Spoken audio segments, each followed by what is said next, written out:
Here's what happens after she lays eggs. The first thing I do is gently remove the mother, being extra careful that I don't damage the eggs. She had these eggs wrapped up in a strange way, so it took me a moment to untangle her. Once I remove her, I mark the tops of all of the eggs with an X. This is an important step because if the eggs roll, you need to be able to find which way is up. Because if the embryo is upside down, it can damage or kill it, causing the egg to go bad. Whoops, and this is exactly why I marked them. After the eggs are marked, I put them in my egg box and I candle them. I'm primarily looking for veins inside the eggs and to ensure that the embryo is near the top. And from what I'm seeing right now, all these eggs look really good. Next, I'll use some plastic wrap to lock the humidity inside of the egg box and get them off to the incubator. Once the eggs are safe in the incubator, I'll take care of the mother. While snakes are gravid, also known as pregnant, they often go off food. She hasn't taken a single meal in over 3 months. So I'm going to give her a nice warm soak to help her rehydrate and wash the smell of the eggs off of her. I find that removing the smell of the eggs from her and the enclosure often gets her eating again sooner. She weighed about 1,600 grams before I started breeding her, and now she's down to about 1,100 grams. So now my priorities are to get her back up to a healthy weight and successfully hatch the eggs.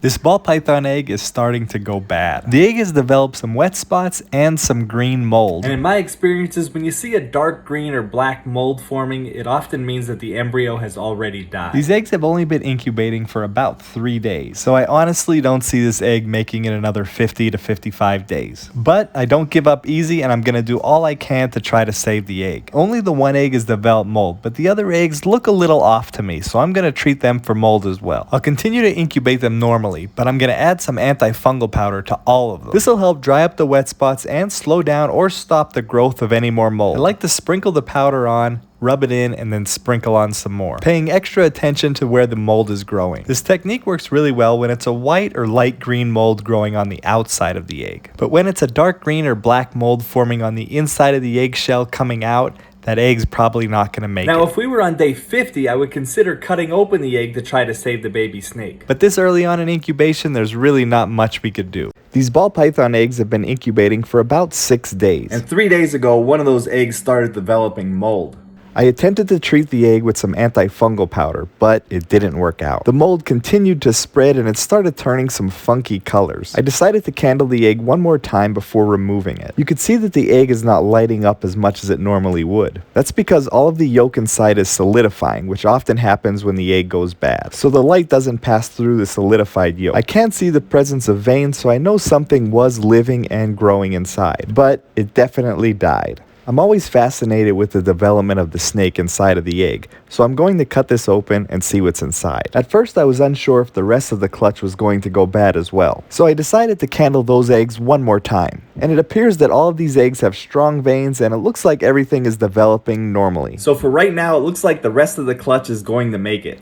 These ball python eggs are on day 29 of incubation. Unfortunately, we did have one egg go bad. The pairing for this clutch was an albino pied female to a pastel pied male. This is her first year laying eggs for me, and she laid 5 good looking eggs. However, 3 days into incubation, one of those eggs started to develop some mold and then went completely bad. And I did cut it open. If you want to watch it, the video is up on my YouTube channel. Despite that egg going bad, the rest of the clutch is looking pretty good. We're still about 25 to 30 days away from these eggs hatching, and a lot of things could happen between now and then. So I'm going to candle the eggs to see if everything is developing properly. What I'm primarily looking for is the presence of veins on the top of the egg and a thicker looking mass sitting on the bottom of the egg, which is actually the developing snake mixed in with some yolk. I'm also going to check for any mold developing on the bottom of the eggs, and I don't see any. The eggs are also nice and plump, which means they have enough humidity. I don't want to keep these eggs out any longer, so I'm going to get them back in the incubator and we'll check up on them again soon. These ball python eggs are on day 50 of incubation, so they should be hatching within the next week. If you recall, one of the eggs in this clutch went bad. We attempted to save the egg with some antifungal powder,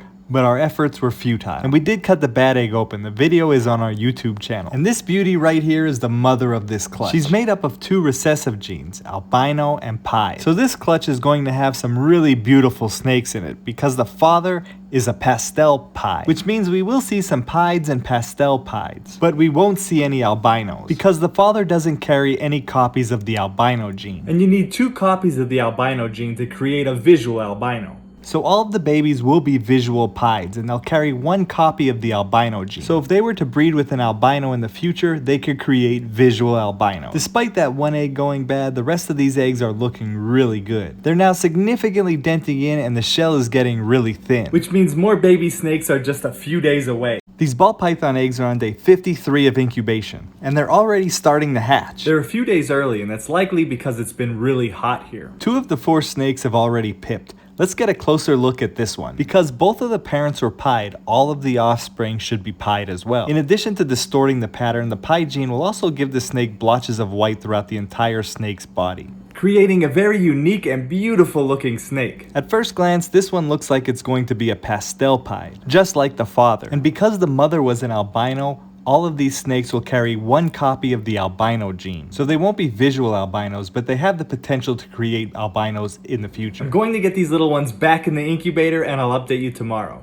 These ball python eggs are on day 54 of incubation. And they all pipped. Let's cut this egg open a little bit wider and get a closer look. At this point, the snakes are fully developed and they already pipped, so cutting the egg won't cause any issues at all. I have to be very careful and focused when cutting so I don't harm the snake. And after a few snips, I could open the egg up a little wider and get a better look. And it looks like another healthy and beautiful pied. I prefer not to remove the snakes after they pip. A day or so after pipping, the snakes will usually crawl out of the egg on their own. One of the fascinating things about snakes is that they're born precocial, which means they are born with the instincts and abilities to hunt and survive all on their own. So they don't need parents to teach them anything. But the snakes won't be eating anytime soon. These snakes have a slow metabolism and their bellies are filled with yolk. So that'll keep them full for a while, and they won't even be interested in food for about 2 to 3 weeks. These ball pythons are on day 55 of incubation, and it took a few days, but they finally all crawled out of their egg. Visually, this has to be one of my favorite clutches of the season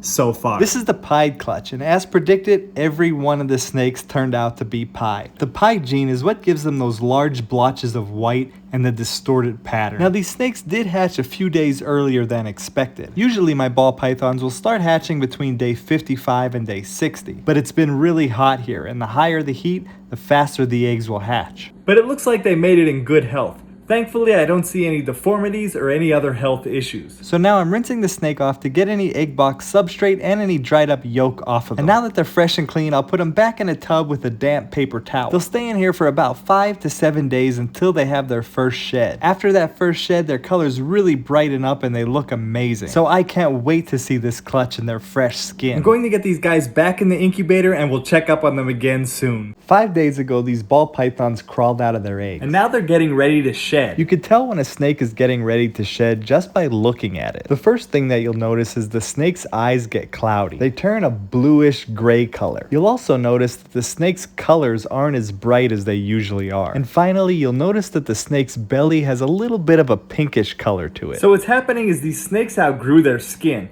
and now they need to get rid of it. So the snake releases a lymph fluid that separates the old skin from the new skin. And that fluid is what causes the snake's eyes to become cloudy and the dulling of its color. It also allows the snake to easily crawl out of that old layer of skin. During this time, humidity and hydration are critical for the snake to have a good shed. So what I'm going to do now is give the snakes a new damp paper towel. This will ensure the humidity remains nice and high. And at this age, they likely won't use it, but I'm also going to include a small bowl of water. And in another day or so, we'll almost certainly see 4 perfect sheds.